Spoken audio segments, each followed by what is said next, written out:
Bem, sejam bem-vindos. Eu sou o professor Valtécio, sou professor de matemática aqui do IFP Teresina Central. Nessa aula eu vou tratar de estatística. Essa aula vai ficar disponível no meu canal do YouTube, que é o Prof. Valtécio Matemática. E também esse material que eu vou apresentar para vocês, ele vai ficar disponível lá na descrição do vídeo do canal para você baixar o material. Vou colocar ele no Drive disponível para qualquer um poder baixar essa apostila, né? Então vamos lá, pessoal, estatística. Vamos começar aqui da introdução mesmo, né? Parte histórica, né? Antigamente era muito comum fazer também registros, por mais que a gente não comente muito isso com os alunos, te olhe muito para a coisa da atualidade, mas alguns registros são feitos há muito tempo, né? Número de habitantes, nascimento, número de óbitos, qual a riqueza, qual é o número de impostos, né? Na Idade Média, por exemplo, essa questão ibélica, essa questão das armas também era muito comum, essa questão de você saber quantas armas tem, né? Já no século XVI, já começavam a registrar coisas ligadas à questão da igreja, né? Que é batizado, casamento, funeral, né? Já começaram a produzir, tipo, tabelas com esses registros, tá bom? No século XVIII, onde os estudos já foram ganhando uma coisa mais científica, né? Verdadeiramente científica, né?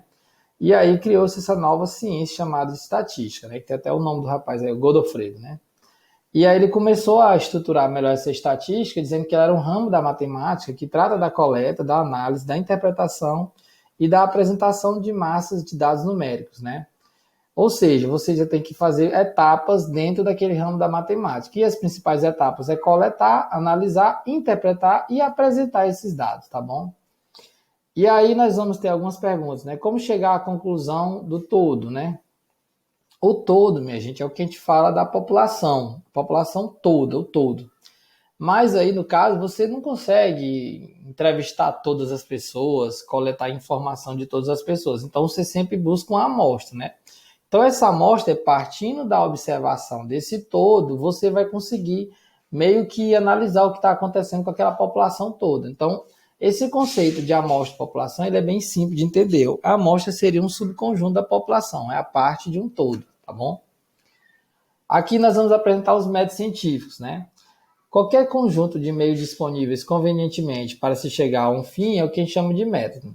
O método experimental, que o pessoal da química, da física gostam muito, eles gostam muito dessa estratégia de manter constante vários fatores, menos um deles, e aí você varia aquele fator e vê o que acontece, né? Observa os seus efeitos.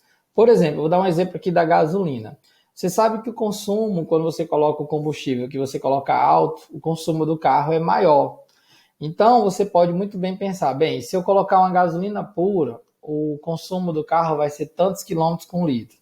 Se eu colocar 10% de álcool, já vai ser tantos quilômetros com litro. Se eu colocar 20% de álcool, tantos quilômetros com litro. Se eu colocar 50% de álcool, já vai ser tantos quilômetros com litro. Então, aí seria interessante você manter um fator lá fixo, que seria a quantidade de litros de combustível de gasolina, e ficar variando a quantidade de litros de álcool. E aí você analisa esse resultado, né? O pessoal da química deve fazer muito isso na hora que vai tentar fazer algum experimento, ele aumenta um pouco a quantidade de uma certa substância para ver qual o resultado que vai acontecer, tá bom? O método estatístico, ele não trabalha dessa forma, ele analisa todas as causas presentes, variando todos ao mesmo tempo. Então, é uma coisa bem complexa, porque, na verdade, se você for analisar qualquer situação, ainda mais situações sociais que envolvem seres humanos, envolvem animais, qualquer coisa assim, você vai ter uma dificuldade de isolar um único fator e deixar os outros todos fixos e aquele fator que você quer analisar, deixar apenas ele tendo variação. Então você tem que registrar todas as variações e procurando determinar no seu resultado final que influência cada um daqueles fatores digamos, vai influenciar naquele resultado final. Eu até coloquei aqui o exemplo do preço de uma mercadoria, né? Poderia ter falado da gasolina, mas não vou falar não.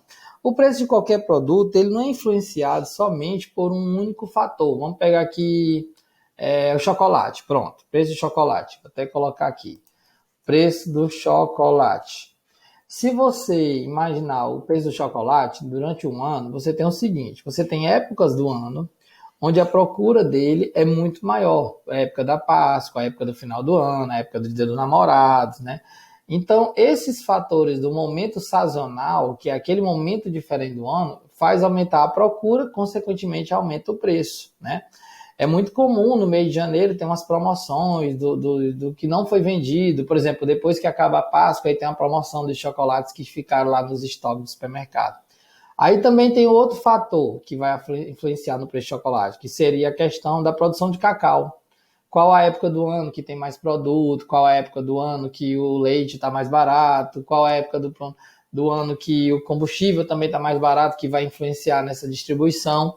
Então, quando você for analisar o preço de uma mercadoria, não é o único fator que vai determinar aquela variação de preço. Você tem diversos fatores, seja a oferta, seja a procura, seja a demanda, seja os produtos que são necessários, e tudo isso vai gerar um resultado, né? No caso, esse preço. E aí a estatística vai tentar analisar esses diversos fatores, que ela não vai pensar assim, não, vamos isolar apenas um fator. Ela vai trabalhar um pouco diferente do método experimental. Aqui eu trago uma definição, né, que a estatística pode ser definida como um ramo da matemática que fornece métodos para a coleta, organização, descrição, análise e interpretação dos dados, e para a utilização do meio na tomada de decisão. Então, por fim, o grande fim da estatística, a grande finalidade seria a tomada de decisão, né? Então, como assim? Nós estamos vivendo esse período de pandemia, eu vou até pegar esse contexto para explicar. Qualquer decisão que é tomada pelos nossos governantes, ela é baseada em dados que eles coletaram. Então, primeiro foi feita uma coleta de dados, depois se estruturou esses dados, se organizou, que eles chamam aqui de organização, seja em tabelas, seja em gráficos. Depois se descreveu. Descrever quando você tem aquela tabela e apresenta a tabela para os outros, tá bom? Após a apresentação daqueles resultados, daqueles gráficos, você vai analisá-los e interpretá-los. Então, você vai analisar aqueles números, analisar aqueles resultados e vai tomar suas decisões. Seja no campo governamental, seja no campo das empresas, seja você mesmo na sua casa, se tivesse, não, eu vou fazer o seguinte, eu vou analisar quanto que eu estou gastando de energia, se eu estou usando ar-condicionado todo dia, se eu não estou usando ar-condicionado todo dia. Então, se você fizer os registros, você também vai gerar uma estatística e a partir dali você vai tomar a decisão. Não, aqui em casa eu vou usar o ar-condicionado só 5 horas por dia. Não, eu posso usar 7 horas por dia porque a diferença deu tantos reais e aí isso não vai impactar tanto no meu orçamento. Pode muito bem acontecer isso, né? Então, você está vendo que a estatística ela é um ramo da matemática que tem um fim muito claro, que seria essa tomada de decisões. E para tomar essas decisões, você tem essas etapas de coleta, organização, descrição, análise e interpretação de dados.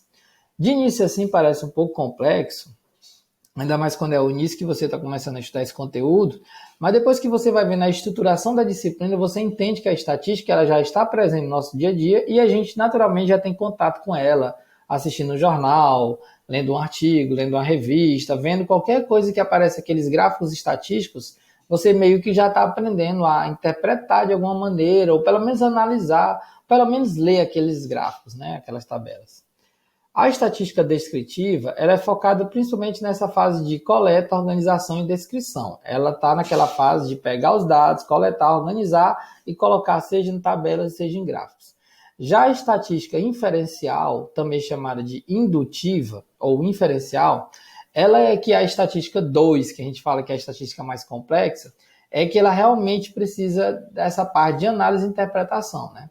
Inclusive, as pessoas que geralmente estudam estatística para o Enem, por exemplo, eles focam muito na estatística descritiva, tá bom? A estatística de inferencial, de interpretação desses dados, ela é uma coisa já um pouco mais avançada, tá bom? A inferência, que a gente chama. Mas de alguma forma que a gente vai tentar mostrar para vocês. As fases do método estatístico. Então, só para reforçar. Primeiro, a coleta de dados, que pode ser direta ou indireta, eu vou explicar melhor isso. A crítica, né, que é buscar erro nesses dados. A apuração, que é o processamento deles. A apuração pode ser manual, eletromecânica ou mecânica, ou eletrônica, né? Hoje em dia, essa apuração geralmente está sendo eletrônica, né, usando computadores, né? A exposição ou apresentação, como eu disse, que você vai expor os resultados, né, esses dados, na forma de tabelas ou gráficos, né, que são aqueles gráficos em coluna, aqueles gráficos em setor circular que a gente chama de pizza, né? Aqueles gráficos que parecem umas linhas que mostram o crescimento e o decrescimento, a gente está vendo muito isso, né? A gente vê muito isso na época da eleição, né? A gente sempre vê esses gráficos, né? E a análise, que é quando você faz a inferência, tá bom? São as etapas do método de estatística, que é as fases. A coleta direta, né? Como é que você vai analisar essa coleta direta? Primeiro, ela pode ser classificada em função do tempo. Nós temos a coleta contínua, periódica e ocasional. A contínua são registros contínuos. São as coisas que vão acontecendo continuamente e você vai registrando, né? Então, por exemplo, número de nascimentos de uma cidade, isso é uma coisa contínua. Você não vai parar não, agora não vai nascer ninguém, nós vamos passar um mês contando, no outro mês não vai nascer ninguém. Não é assim. Então, isso é uma coisa contínua, que você vai contando continuamente. O número de nascimentos, o número de óbitos, a frequência dos alunos, entendeu? Isso é uma coisa contínua, um registro contínuo. A periodicidade tem a ver com momentos, são períodos. Então, por exemplo, o censo no Brasil é feito pelo IBGE a cada 10 anos. Então, é feito um censo a cada 10 anos. E esse censo, os pesquisadores visitam diversos locais espalhados no Brasil todo e vão coletando informações da população, né? Aí, por exemplo, professor, então a informação que a gente sabe do último censo é que o Brasil tem 200 milhões de habitantes. Vou arredondar aqui. Então, a gente só vai saber a população do Brasil depois de 10 anos que eles vão contar de novo quantos habitantes tem?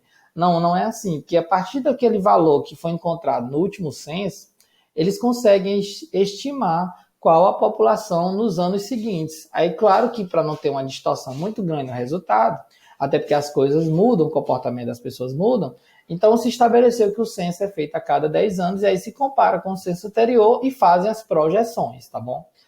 Outra, a coleta de dado periódica, né, que a gente pode trazer para o nosso contexto. As avaliações, né, as atividades avaliativas são periódicas, o aluno sabe, pelo menos uma atividade por mês ou por bimestre, isso vai ser uma coisa periódica, cada um mês ou a cada 2 meses vai ter uma atividade, né?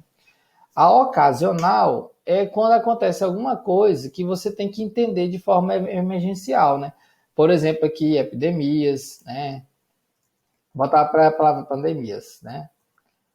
Para você entender bem, esse texto que eu estou apresentando, essa apostila que trata aqui desse exemplo de epidemia, eu tinha colocado isso aqui há uns 2 anos atrás, essa apostila, então eu nem previa que a gente ia ter essa aula hoje, né, já usando essa palavra pandemia, tá bom? A coleta indireta, né? A coleta indireta, ó, lembrando que são 3 tipos de coleta: contínua, periódica e ocasional, que é quando, por exemplo, vou pegar um exemplo aqui, vamos dizer que surgisse um surto de qualquer situação, né? Você ocasionalmente teria que fazer coleta daquela informação, que é o que a gente está passando hoje. Acho que eu não preciso explicar muito não, que o aluno vai compreender bem. A coleta indireta é aquela inferida de elementos conhecidos, da coleta direta, ou do conhecimento de outros fenômenos relacionados com o fenômeno estudado. Por exemplo, a pesquisa da mortalidade infantil, pesquisa sobre expectativa de vida. Elas são indiretas por quê? Porque você não tem uma coleta específica sobre mortalidade infantil. Você compara isso com a pesquisa do número de nascimentos. É isso que ele quis dizer. Então você tem o número de crianças que nascem, né? O número de crianças que nascem. Aí, se a criança tem algum problema de saúde no nascimento ou naquele momento inicial, e a criança, né, tem algum problema, e aí você vai ter essa questão da mortalidade infantil. Então é uma indireta no sentido de você ter uma comparação com a outra, né? A expectativa de vida, do mesmo jeito. A gente sabe que a população é tantos milhões de habitantes, ou tantos mil habitantes na cidade, aí você tem uma expectativa de vida baseada no número de habitantes, tá bom? E também você tem que analisar que por exemplo, uma expectativa de vida depende de diversos fatores indiretamente. Depende do comportamento da pessoa no trânsito, depende do comportamento da pessoa na questão da sua saúde, da sua alimentação, das doenças. Então, são pesquisas de coleta de informações que dependem de outros elementos, tá bom? Aí eu coloquei aqui umas frases aqui. Atualmente, as coletas diretas, né, essa parte das coletas diretas, têm sido feitas principalmente de forma virtual. Formulário eletrônico, o pessoal chama de Google Forms, né, e-mail, telefone, enquete em rede social. Então isso aí hoje está acontecendo muito, as coletas diretas, não mais direta no sentido de entrevistar uma pessoa, mas no sentido de ser uma pesquisa virtual. Está acontecendo demais isso, né? Numa empresa, o governo, os dados estatísticos são utilizados com o objetivo de tomar decisões, que eu já reforcei, né? Que a finalidade, o objetivo final da estatística tem como objetivo final essa tomada de decisão, baseado em tudo que foi coletado, organizado em tabelas e gráficos. Quando você vai analisar, aí no fim de tudo isso você quer tomar uma decisão, né? A estatística facilitará no tríplice trabalho de organização, dirigir e controle da empresa. Então, geralmente as empresas grandes ou têm o seu grupo de pessoas que trabalham a estatística da própria empresa, nessas informações, ou terceirizam, contratam, né?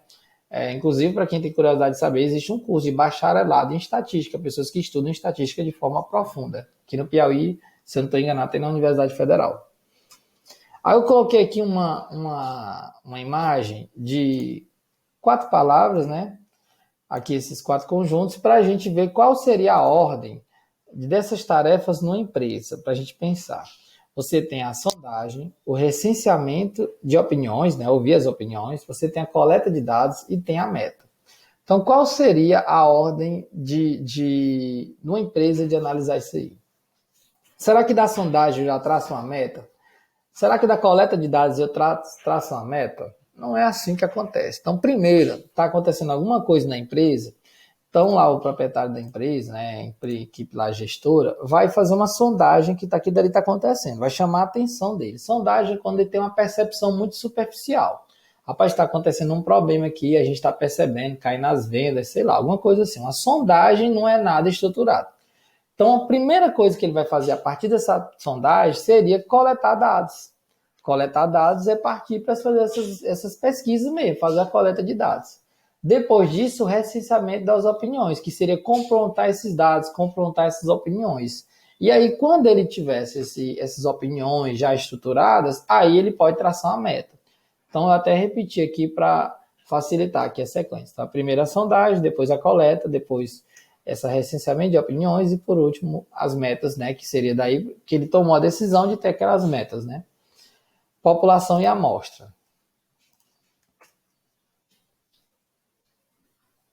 Só ver aqui o tamanho do vídeo. Pessoal, eu vou fazer o seguinte, o vídeo já está com 17 minutos, aí no vídeo 2 eu gravo essa parte, tá bom?